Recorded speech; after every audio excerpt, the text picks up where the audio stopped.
మనం time travel చేసి 200 ఏళ్ల వెనక్కి వెళ్దాం. ఇయర్ 1813. ఒకసారి ఊహించుకోండి, అప్పటి హైదరాబాద్ లో మంచి హాస్పిటల్సే లేవు, సరైన మందులు కూడా లేవు. సరిగ్గా అప్పుడే ప్లేగు అనే ఒక భయంకరమైన వైరస్ సిటీలోకి ఎంటర్ అయింది. అది ఎంత డేంజరస్ అంటే పొద్దున్న ఆరోగ్యంగా ఉన్న మనిషి సాయంత్రానికి ప్రాణాలు వదిలేవారు. లిటరలీ జనం పిట్టల్లా రాలిపోతున్నారు. ప్రతి ఇంట్లో ఏడుపులు, ప్రతి వీధిలో భయం.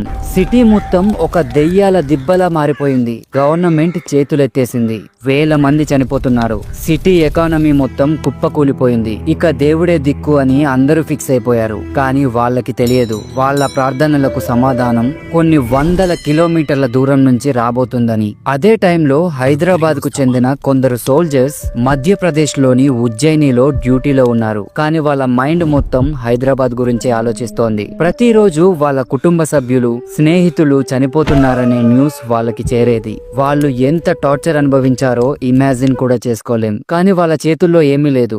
కనిపించే శత్రువు అయితే పోరాడగలరు, కానీ అది కనబడని శత్రువు. అప్పుడే వాళ్ళు ఒక డేరింగ్ డెసిషన్ తీసుకున్నారు. వాళ్ళు నేరుగా ఉజ్జయిని మహాకాళి టెంపుల్ కి వెళ్లారు. అక్కడ అమ్మవారి పాదాల మీద పడి, తల్లి, మా హైదరాబాద్ ను కాపాడు, ఈ భయంకరమైన రోగాన్ని ఆపు, నువ్వు మా సిటీని కాపాడితే మేము తిరిగి వచ్చి నీకు గుడి కట్టి లైఫ్ లాంగ్ బోనం సమర్పిస్తాం అని మొక్కుకున్నారు.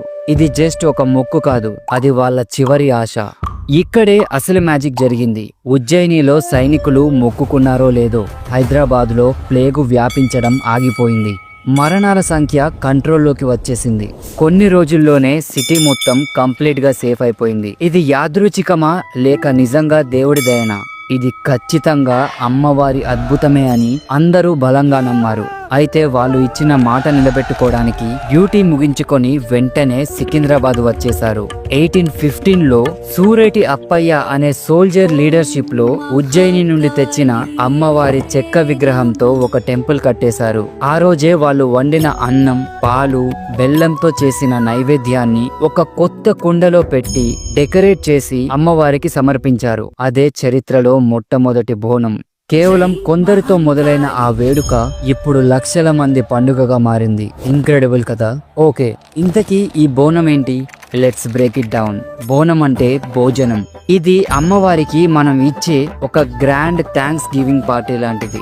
ఇందులో వాడేవి మట్టి కుండ. ఇది 100% ఎకో ఫ్రెండ్లీ, స్వచ్ఛతకు కొత్త ప్రారంభానికి సింబల్. నైవేద్యం, ఇందులో ఉండేది రైస్, పాలు, బెల్లం.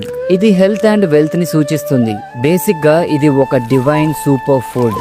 అలంకరణ, కుండకి పూసే పసుపు ఒక యాంటీసెప్టిక్, వేపాకులు ఒక